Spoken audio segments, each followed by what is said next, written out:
함께 읽은 이사야서 8장 10절 하반절 말씀을 중심으로 여호와께서 함께만 해주신다면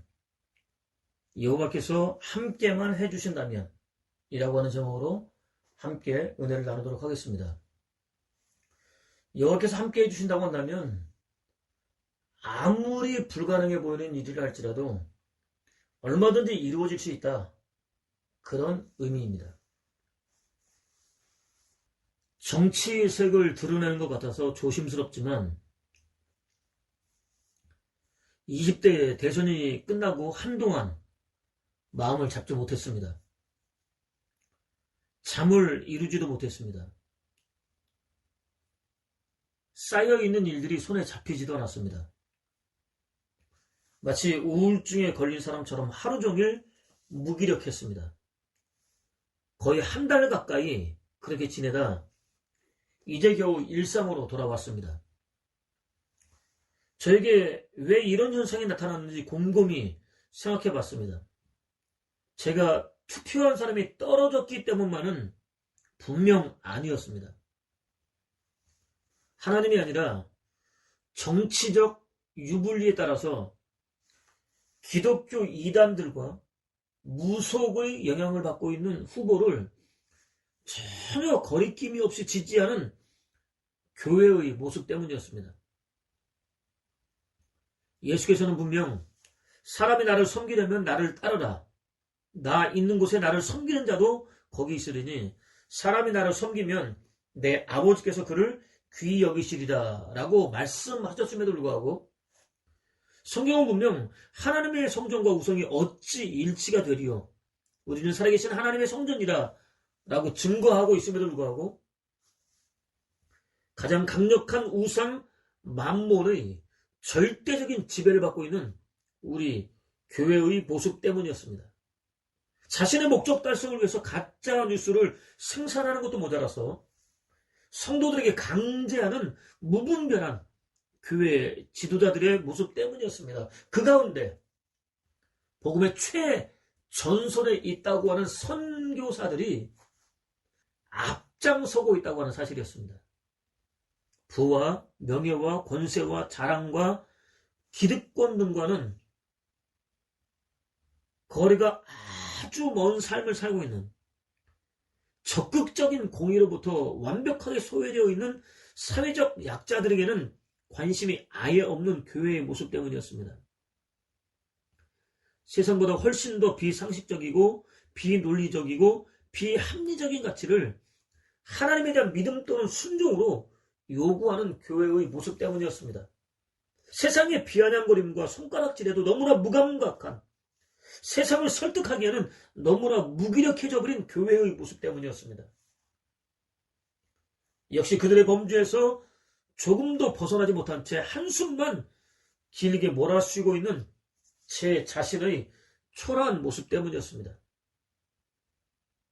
예수 그리스도께서 목숨을 바쳐 살아내신 삶을 따르기는커녕 오히려 예수 그리스도를 구원과 개인이 구하는 복을 이루는 수단들 가운데 하나 정도로 가르치는 교회는 더 이상 교회가 아닙니다.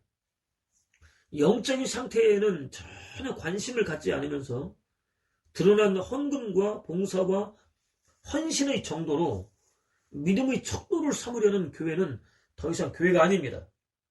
여호와를 벽돌을 하늘 높이 쌓아올린 거대한 집안에만 가둬두려고 하는 교회는 예수 그리스도께서 돌 위에 돌 하나도 남지 않고 무너지게 될 것이라고 예언하셨던 강도의 구별에 불과했었던 예루살렘 성전과 조금도 다르지 않습니다.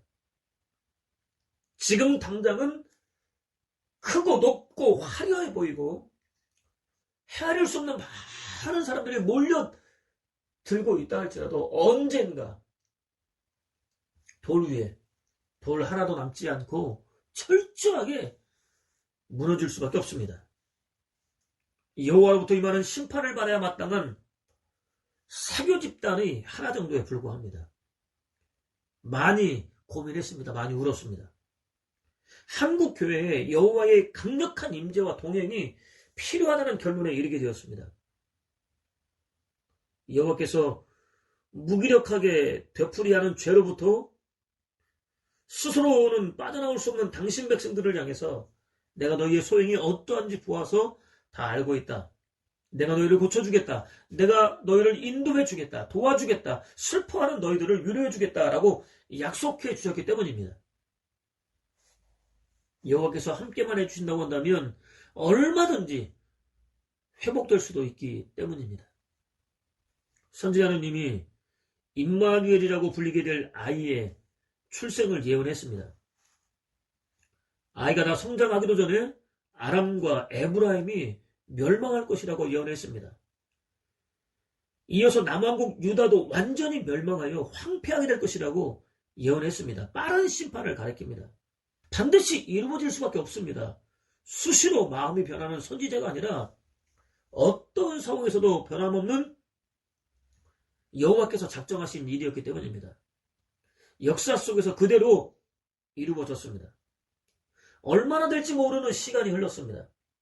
여호와께서 다시 선지자를 부르셨습니다. 큰 서판 하나를 준비하라고 명령하셨습니다. 금속으로 만들어진 판을 가리킵니다.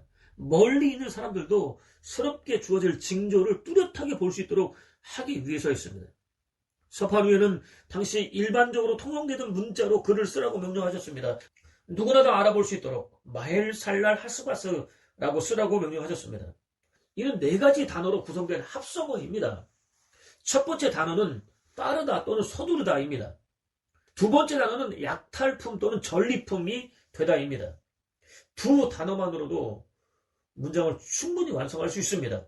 빠르게 약탈을 당하여 전리품과 같은 처참한 신세로 전락하게 된다입니다. 세 번째 단어는 신속하다 또는 주저하지 않다입니다. 의미상으로 볼 때 첫 번째 단어의 다른 표현입니다. 네 번째 단어는 노획물이 되다입니다. 의미상으로 볼 때 두 번째 단어의 다른 표현입니다. 반복입니다. 강조입니다. 반드시 이루시겠다는 여호와의 강력한 의지가 담겨 있습니다. 대적의 침략이 예비되어 있습니다. 도무지 정신을 차릴 수 없을 정도로 빠르게 진행되도록 준비되어 있습니다. 손을 쓸 수도 없습니다. 어떻게 해볼 도리도 아예 없습니다. 너무나 불가항력적으로, 너무나 무기력하게, 너무나 속수무책으로 당할 수밖에 없습니다. 반아수르 동맹을 결성한 자신들의 편에 서지 않는 남왕국 유다를 무력으로 제압하고 괴뢰 정부를 세우려고 했던 아람과 에브라임에게 먼저 임합니다. 역시 여호와께서 작정하셨습니다. 반드시 이루어질 수밖에 없습니다. 여호와께서는 또 선지자에게 증인 둘을 세우라고 명령하셨습니다. 율법은 사람을 죽이려면 두세 사람의 증언이 있어야 한다. 한 사람의 증언만으로는 죽일 수 없다. 어떤 잘못이든 한 사람의 증언만으로는 증언이 성립되지 않는다. 어떤 잘못을 저질렀든 두세 사람의 증언이 있어야 고소할 수 있다라고 선포합니다. 어떤 사건이나 사실을 확증하기 위해서는 반드시 2명 이상의 증인이 필요하다고 선포합니다. 여호와께서는 제사장 우리야와 예베레기야의 아들 곧 아하스 왕의 장인 스가랴를 증인으로 세우라고 명령하셨습니다. 당신이 제정한 율법의 요구에 그대로 따라졌습니다. 그들은 왕을 지지하는 최고위층의 사람들이었습니다. 지명도와 영향력이라는 측면에서 볼 때 타의 추정을 불허했습니다. 그들이 비록 선한 사람은 아니었지만 선지자에게 주어진 예언을 공증하고 또 가감하지 않고 그대로 전달하기 위해서는 부족함이 전혀 없는 오히려 안성맞춤인 사람들이었습니다. 여호와의 뜻을 전해들은 선지자는 즉시 자신이 할 수 있는 일을 했습니다. 역시 선지자였던 아내와 동침했습니다. 온전히 순종했습니다. 아이를 낳기 위해서는 반드시 거쳐야 할 과정이었습니다. 여호와를 여호와 되게 할 수 있는 유일한 길이었습니다. 여호와의 거룩한 뜻이 완성되는 과정에는 반드시 저와 여러분의 순종이 있어야 합니다. 믿음의 조상 아브라함을 통해서도 하루아침에 포로 신세가 되어서 낯선 이방인의 땅으로 끌려갔던 요셉을 통해서도 유대인들이 가장 존경하다는 다윗을 통해서도 신실한 믿음의 선진들을 통해서도 얼마든지 확인할 수 있습니다. 주어진 삶의 의미가 도대체 무엇인지 전혀 깨달아 알 수 없다 할지라도 반드시 믿음으로 받고 온전히 순종하는 삶을 살아내야 하는 이유입니다. 물론 여호와께서는 저와 여러분을 통하지 않더라도 얼마든지 당신의 뜻을 이루실 수 있으십니다. 저와 여러분을 당신의 뜻을 이루는 거룩한 도구로 선택해 주셨다는 사실 앞에서 감사할 수 있어야 합니다. 선지자의 아내는 임신했습니다. 사내 아이를 낳았습니다. 여호와께서는 아이가 선악을 분별하기는커녕 겨우 아빠, 엄마라는 말을 하기도 전에 아람과 북왕국 이스라엘의 멸망이 임하게 될 것이라고 선포하셨습니다. 그 아기가 나쁜 것을 버리고 좋은 것을 택할 줄 알게 될 때는 양적과 꿀을 먹게 될 것이요, 그 아기가 나쁜 것을 버리고 좋은 것을 택할 줄 알게 되기 전에 내가 원수로 여겨 두려워하는 저 두 왕의 땅은 황무지가 되리라 라는 예언과 비교할 때 남한국 유다가 두려워했던 그들의 멸망이 눈앞의 현실로 다가오고 있었다는 사실을 확인할 수 있습니다. 곧 임마누엘이라는 아이가 태어났을 때보다도 앞당겨졌다는 사실을 확인할 수 있습니다. 악을 버리고 선을 택할 줄 아는 것보다 엄마, 아빠라고 웅얼거리는 것이 훨씬 더 빠르기 때문입니다. 여호와께서 작정하셨습니다. 반드시 이루어지게 되어 있습니다. 제 아무리 강력한 능력으로 무장한 세력이 불시에 공격해 온다 할지라도 두려워하거나 낙심할 이유가 전혀 없습니다. 포기할 이유도 없습니다. 오직 여호와 하나님 한 분만 믿고 의지하면 됩니다. 혹 여호와께서 자신을 대적의 손에 맡기신다면 젖먹던 힘까지 다 동원해서 믿음으로 견디면 됩니다. 살아내면 됩니다. 살게 하시면 살고 죽게 하시면 죽으면 됩니다. 자신을 향한 여호와의 작정에 온전히 순종하면 됩니다. 그것이 더할 나위 없는 은혜와 사랑을 값없이 받은 성도들이 가져야 할 자세입니다. 안타깝게도 여호와께서는 남한국 유다를 이 백성이 천천히 흐르는 실로암 물을 버리고 르신과 르말리아의 아들을 기뻐하느니라 라고 고발하셨습니다. 여호와의 작정이 남한국 유다에 선포되었습니다. 아람과 북왕국 이스라엘의 멸망은 눈앞에 닥쳐 있었습니다. 그렇다고 당장은 아니었습니다. 아람의 위협은 여전했습니다. 실제로 에돔군이 다시 유다에 쳐들어와 사람들을 사로잡아갔다라는 말씀에 따르면 아람은 남한국 유다의 동쪽 지역으로 치고 들어왔습니다. 그때까지 유다의 통치를 받으며 조공을 바쳐왔던 에돔을 독립시켰습니다. 에돔은 그 틈을 이용해서 유다의 남쪽 도성을 공격했습니다. 백성들을 사로잡았습니다. 약탈했습니다. 무차별적으로 보복했습니다. 엘랏까지 점령하여 소나귀에 넣었습니다.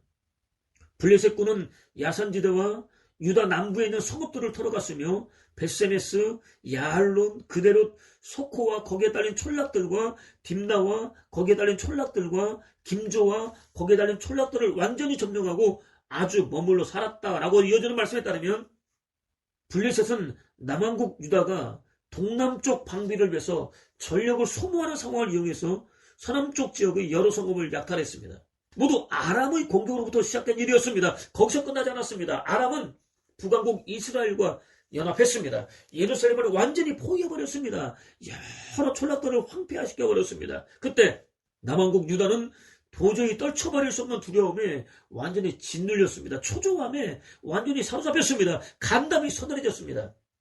천천히 흐르는 물처럼 한결같은 은혜를 변함없이 베풀어주고 계시던 여호와로부터 완전히 떠났습니다. 그들을 완전히 진멸해 버리시겠다고, 때가 그리 멀지 않았다고 거듭해서 약속해 주셨던 여호와를 아주 내팽개쳐 버렸습니다. 세차게 흐르는 강물 같은 아수르를 바라보았습니다. 의지했습니다. 거룩하게 구별된 백성이라고 불리는 남한국 유다는 어쩌면 그렇게 쉽게 여호와를 떠날 수 있었을까요? 믿음의 대상을 손바닥 뒤집듯 하루아침에 완전히 바꿔버릴 수 있었을까요? 원래부터 믿음이 없었기 때문입니다. 그것이 남한국 유다의 진짜 모습이었기 때문입니다. 어려워지자 비로소 본색이 드러났을 뿐이기 때문입니다. 저와 여러분도 남한국 유다와 조금도 다르지 않습니다. 마찬가지입니다. 믿음은 저와 여러분의 것이 아니기 때문입니다. 여호와께서 값없이 주시는 선물이기 때문입니다. 믿음이 좋다 또는 크다라는 표현 자체가 말이 되지 않습니다. 여호와께서 붙들어 주지 않으시면 당장이라도 믿음 없음이 드러날 수밖에 없습니다. 나 여호와는 부비치는 저 강줄기를 끌어들이리라. 아시리아의 왕으로 하여금 위세도 당당하게 쳐들어오게 하리라. 겨울마다 물이 차고 둥마다 넘어 유다까지 밀려들어 휩쓸어 가리니 그 물이 목에까지 차리라 라는 증거에 따르면 여호와께서는 아수르를 통해서 아람과 북왕국 이스라엘을 징계하셨습니다. 당신은 헌신짝을 버리듯이 아주 내팽개쳐버린 남한국 유다 역시 혹독하게 징계하셨습니다. 내가 너희를 먹이지 아니하리라. 내가 조금도 상관하지 않고 죽는 자는 죽는 대로, 망하는 자는 망하는 대로, 나머지는 서로 살을 먹는 대로 버려두리라 라는 증거에 따르면 여호와께서는 더 이상 그들의 목자가 되어 먹이지 않겠다고 부르짖으셨습니다. 그들이 자연스럽게 죽든지 전쟁통에 죽든지 피차 서로의 살을 뜯어먹으며 죽든지 아예 상관하지 않겠다고 부르짖으셨습니다. 성민 이스라엘을 나면서부터 지키고 보호하며 이끌어주셨던 여호와께서 절대로 그들을 버릴 수 없는 사랑의 여호와께서 얼마나 답답하셨으면 이렇게까지 부르짖으셨을까요? 다양스럽게도 성경은 임마누엘이여 그가 펴는 날개가 네 땅에 가득하리라 라고 이어집니다. 여호와께서는 차마 당신 백성들을 아주 놓지 못하십니다. 비록 때리기는 하실지언정 이방인의 손에 약탈을 당하도록 맡기기는 하실지언정 어디서도 희망을 찾을 수 없는 혹독한 고난 속으로 집어 던지기는 하실지언정 내가 너를 버리고 말리라 버리고 말리라 버리고 말리라 라고 외치실지언정 절대로 포기하지는 못하십니다. 여전히 변함없이 살아가는 당신 백성들로부터 한순간도 떠나지 못하십니다. 오히려 당신이 그들을 버려둔 상황 속에 친히 임마누엘 하십니다. 친히 함께 하십니다. 친히 동행하십니다. 친히 함께 고난을 당하십니다. 지켜주십니다. 보호해주십니다. 마침내 목구멍까지 차오른 것 같은 절망으로부터 건져내 주십니다. 궁극적 승리와 구원을 베풀어 주십니다. 민족들아 너희는 결국 실패할 줄 알아라. 먼데 있는 나라들도 모두 귀를 기울여라. 허리를 동이고 나서 보아라. 결국은 실패하리라. 허리를 동이고 나서 보아라. 결국은 실패하리라. 아무리 모의해 보아도 되지 않을 일, 아무리 결의해 보아도 이루지 못할 일이라고 이어주는 증거대로 오히려 원수들 곧 아람과 북왕국 이스라엘과 아수르가 실패하게 만드십니다. 물론 그들은 함성을 지를 수도 있습니다. 허리를 동이고 싸울 준비를 할 수도 있습니다. 함께 모의해서 그럴듯한 작전 계획을 세울 수도 있습니다. 앞으로의 일을 예언할 수도 있습니다. 그럼에도 불구하고 그들의 몫은 실패입니다. 완전한 패망입니다. 그들에게 미래는 없습니다. 아무리 다짐하고 결의해도 마찬가지입니다. 여호와께서 당신 백성들을 훈련하는 거룩하게 구별하는 여러 가지 수단들 가운데 하나 정도로 쓰이다 사라질 수밖에 없습니다. 할 수 있는 모든 수고를 다 기울이고 준비를 완벽하게 끝내놓았다 할지라도 이미 결정된 승부를 되돌릴 수 있는 방법은 없습니다. 반드시 그렇게 될 수밖에 없습니다. 이유는 하나입니다. 이는 하나님이 우리와 함께 계심이니라 라는 증거대로 여호와께서 남한국 유다에 임마누엘 해 주시기 때문입니다. 함께 해 주시기 때문입니다. 임마누엘의 약속에도 불구하고 남한국 유다의 반응은 실망스러웠습니다. 여호와께로 돌아서기는커녕 오히려 친 아수르 정책을 더욱 강화했습니다. 여호와께서 주시는 위로와 함께 미래의 희망을 전하는 선지자를 국가의 존립을 위협하는 반역자로 여겼습니다. 충분히 예측할 수 있는 상황이었습니다. 악인들은 확연하게 드러난 자신들의 죄를 숨기기 위해서 의인을 더욱더 세차게 공격하는 법이기 때문입니다. 예레미야가 전하는 말씀이 바스올의 귀에 들어갔다. 그는 선지자 예레미야를 때리고 착고를 채워 여호와의 성전 위쪽에 있는 베냐민 대문에 가두었다. 이 선견자야, 당장 여기를 떠나서 유다로 사라져라. 거기 가서나 예언자 노릇하며 밥을 벌어먹어라. 다시는 여호와를 바라서 베델에서 입을 열지 마라. 여기는 왕의 성소요 왕실 성전이다 라는 말씀에 따르면 여호와의 뜻을 전하던 선지자들은 의뢰히 당하던 일이었습니다.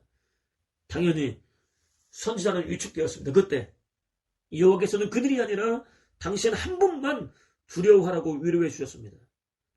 만군의 여호와는 홀로 거룩하십니다. 절대 주권을 행사하십니다. 탁월한 선지로 지으신 세계를 다스리십니다. 나라와 민족의 흥망성쇠를 주관하십니다.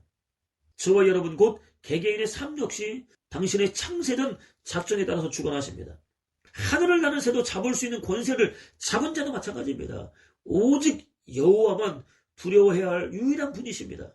당신을 의지하는 이들이 언제든지 쉼을 얻을 수 있는 피난처가 되어주십니다. 안전하게 거할 수 있는 산성이 되어주십니다. 물론 여호와를 경외하지 않으며 자신의 뜻만 추구하는 이들에게는 넘어지게 하는 돌이 되십니다. 부러지게 하는 돌이 되십니다. 걸리는 돌이 되십니다. 함정과 올무가 되십니다. 아니, 그들이 스스로 여호와를 그렇게 여깁니다. 선지자는 여호와의 위로의 말씀에 힘을 얻었습니다. 대다수의 백성들이 무시하고 거절한 여호와의 작정을 기록한 두루마리를 묶었습니다. 여호와의 말씀을 마음에 새기고 믿음으로 따르는 지극히 소수의 사람들 외에는 볼 수 없도록 단단히 봉인했습니다. 자신은 남아국 유다 백성들 대부분이 외면하고 있었던 여호와 한 분에게만 유일한 희망을 걸겠다고 선포했습니다. 여호와께서 행하실 두렵고 떨리는 일을 기대하겠다고 외쳤습니다. 절대 다수의 사람들이 여호와를 떠난 세상에서 선지자가 할 수 있는 유일한 일이었습니다. 동시에 성민으로서 마땅히 행할 율법과 말씀을 떠난 이스라엘은 집단적으로 여호와의 계시를 들을 수 있는 자격을 완전히 박탈당하고 말았습니다. 그들에게는 참혹한 멸망만 예비되어 있습니다. 그들은 살을 태울 듯 뜨겁게 내리쪼이는 사막의 태양 아래서 음식은커녕 물도 없이 허덕이며 헤맬 수밖에 없는 비참한 처지로 내몰리게 되었습니다. 얼마나 고통스러운지 터뜨리고 또 터뜨려도 해결되지 않는 극심한 분노에 사로잡히게 되었습니다. 격하게 화내는 삶이 일상이 되었습니다. 마침내 자신들을 다스리는 왕은 물론 여호와까지 저주하게 되는 지경에 이르렀습니다. 선포된 여호와의 예언은 한치의 오차도 없이 그대로 이루어졌습니다.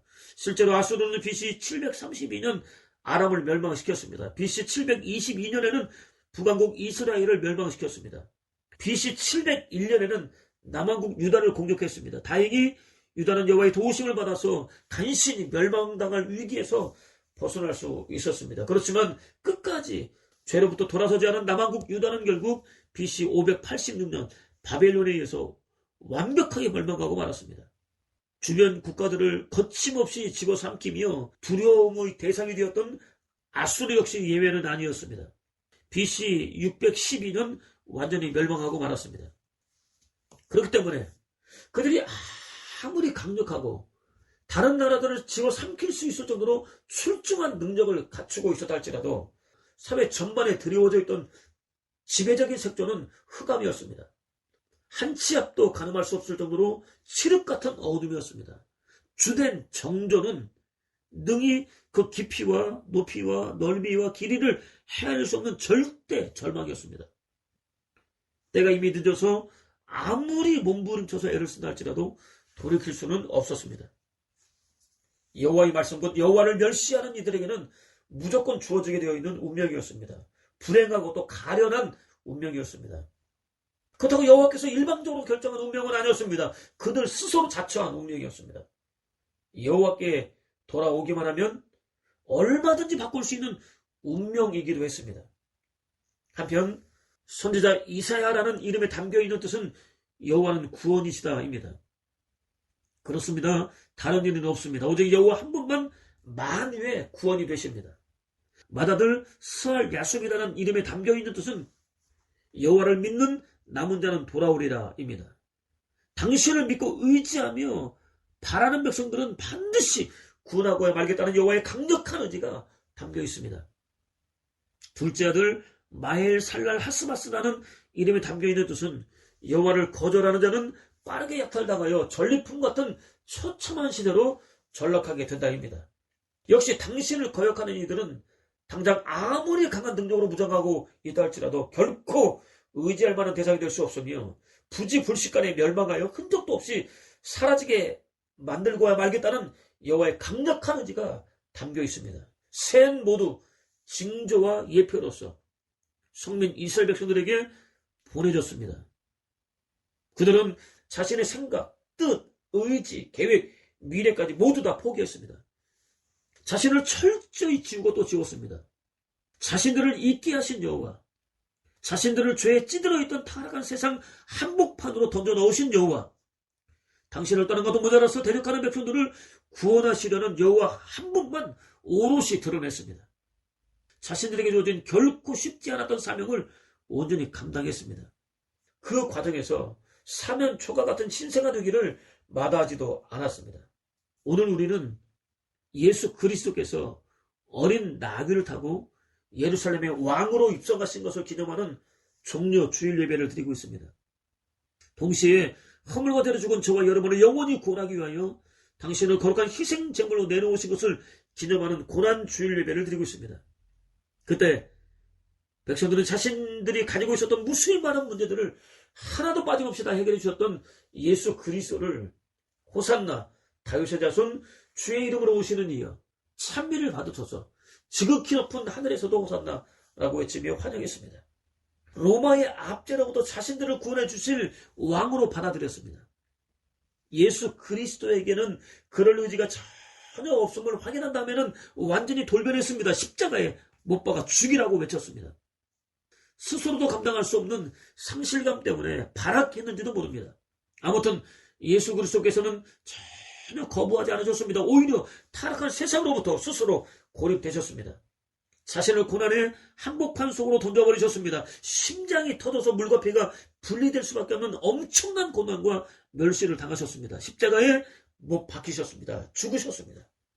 생명의 근원이신 창조주께서 세상 그 어떤 어둠으로도 대신할 수 없는 죽음을 받아들이셨습니다.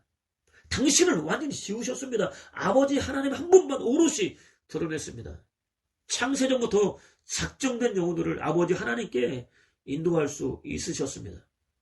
저와 여러분에게 주어진 사명 역시 같습니다. 어떤 삶을 살아내느냐에 따라서 영혼을 살리는 디딤돌이 될 수도 있고 죽이는 걸림돌이 될 수도 있습니다. 비록 세상으로부터 고립되고 사면 초과가 되는 험한 삶이라 할지라도 여호와께서 임마누엘해 주시기만 하면 함께만 해주신다면 얼마든지 살아낼 수 있습니다. 그렇다면 오늘 저와 여러분은 과연 어떻습니까? 어떤 삶을 살고 있습니까? 자신을 드러내는 삶을 살고 있습니까? 아니면 여호와 하나님 한 번만 오롯이 드러내는 삶을 살고 있습니까? 악착같이 자신의 뜻 하나만을 추구하며 영혼을 죽이는 삶을 살고 있습니까? 아니면 자신을 향한 여호와 하나님의 뜻 하나만을 온전히 추구하며 영혼을 살리는 삶을 살고 있습니까? 다윗은 성전에 비해서 너무나 초라한 성막을 보았습니다. 여호와를 위해서 성전을 지어 드려야겠다고 결심했습니다. 선지자 나다도 두말 없이 흔쾌하게 찬성했습니다. 여호와의 생각은 달랐습니다. 오히려 네가 나를 위하여 내가 살 집을 건축하겠느냐라고 반문하셨습니다. 평행본문을 통해서는 너는 내가 거할 집을 건축하지 말라라고 단호하게 거절하셨습니다. 오히려 당신이 그의 집을 세우겠다고 약속해 주셨습니다. 그가 할 일은 따로 있었기 때문입니다. 자신이 여호와를 위해서가 아니라 여호와께서 그를 위해서 펼치고 계시는 위대한 역사를 드러내는 일이었기 때문입니다. 이후고는 성전을 지어드리겠다는 생각을 완전히 접었습니다. 자신의 뜻을 완전히 내려놓았습니다. 자신이 할 수 있도록 허락된 일만 하였습니다. 성전을 짓는 데 들어갈 막대한 양의 물질과 필요한 재료들만 준비했습니다. 여호와께서 친히 일하시도록 맡겼습니다. 시인인 그는 나무가 먼저였다라는 제목의 시를 통해서 다음과 같이 노래했습니다. 나무가 먼저였다. 사람보다도. 여호와께서 저와 여러분보다 먼저 존재하셨습니다. 먼저 사랑해 주셨습니다. 먼저 긍휼을 베풀어 주셨습니다. 먼저 구원해 주셨습니다. 나무가 오래였다. 역사보다도. 여호와는 역사가 시작되기 전부터 존재하셨습니다. 아니 여호와는 존재의 출발점이 되십니다. 모든 것들이 여호와로부터 파생했습니다. 저와 여러분 역시 마찬가지입니다. 나무가 지켜주었다. 군사보다도. 군사들이 아니라 여호와께서 저와 여러분을 지켜주셨습니다. 여호와께서 보호해 주셨습니다. 여호와께서 오늘에 이르기까지 인도해 주셨습니다. 나무가 치유했다. 의사보다도. 의사가 아니라 여호와께서 영원히 죽을 수밖에 없는 죄의 질병으로 몸부림치고 있었던 저와 여러분을 완벽하게 고쳐주셨습니다. 영원한 구원과 생명과 하나님 나라까지 선물로 허락해 주셨습니다. 나무가 가르쳤다. 학자보다도. 학자가 아니라 여호와께서 저와 여러분에게 영원한 구원과 생명과 하나님 나라에 이르는 유일한 길을 가르쳐 주셨습니다. 나무가 안아줬다. 혼자일 때도. 저와 여러분이 혼자였을 때, 외롭고 고독했을 때, 밤새도록 뒤척이며 잠을 이루지 못했을 때 여호와께서 함께해 주셨습니다. 안아주셨습니다. 더할 나위 없는 위로를 베풀어 주셨습니다. 나무가 내주었다. 죽는 날까지 여호와께서 허물과 죄로 죽은 저와 여러분의 영원한 죽음과 저주와 꺼지지 않는 불과 유황이 영원히 타고 있는 지옥 불구덩이로부터 건져내시기 위하여 아들 예수 그리스도를 아낌없이 내주셨습니다. 당신 자신을 아낌없이 내주셨습니다. 당신의 전부를 남김없이 다 내주셨습니다. 무엇보다 여호와께서는 조용히 흐르는 실로아의 물처럼 저와 여러분을 한순간도 떠나지 않으셨습니다. 함께해 주셨습니다. 동행해 주셨습니다. 언제나 지켜주셨습니다. 항상 보호해 주셨습니다. 수도 없이 많은 죄들에 빠져 허우적거렸지만 그때마다 포기하지 않고 회복시켜 주셨습니다. 있어야 할 사명의 자리로 되돌아올 수 있도록 역사해 주셨습니다. 여호와께서 함께만 해주신다면 무슨 일이든 회복이 가능하다는 부인할 수 없을 정도로 명백한 증거가, 확실한 증거가 바로 저와 여러분입니다.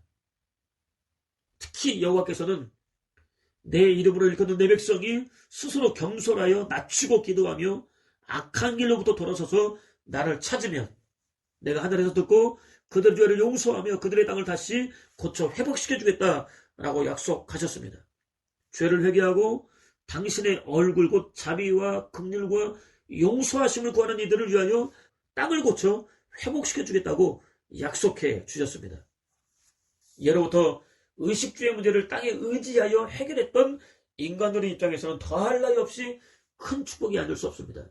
시대를 깨우는 등불이 되기는커녕 오히려 온갖 불의를 저지르는 상징으로 전락해버린 한국교회가 뼈저릴 정도의 자기 성찰과 함께 깊이 빠져있는 죄를 통렬하게 회개하고 여호와께 돌아서야 하는 이유입니다. 아무리 많은 손해와 함께 고난이 주어진할지라도 절대로 뒤로 미루지 말아야 합니다. 사면 초과의 상황에 빠지고 비웃음과 조롱과 멸시를 받게 된다 할지라도 마찬가지입니다. 여호와께서 함께만 해주신다면 얼마든지 가능한 일입니다. 시대를 정확하게 꿰뚫어 볼 수 있는 은혜를 구하십시오. 자신은 물론 교회가 저지르고 있는 지극히 작은 죄 하나까지라도 철저히 회개할 수 있는 은혜를 구하십시오.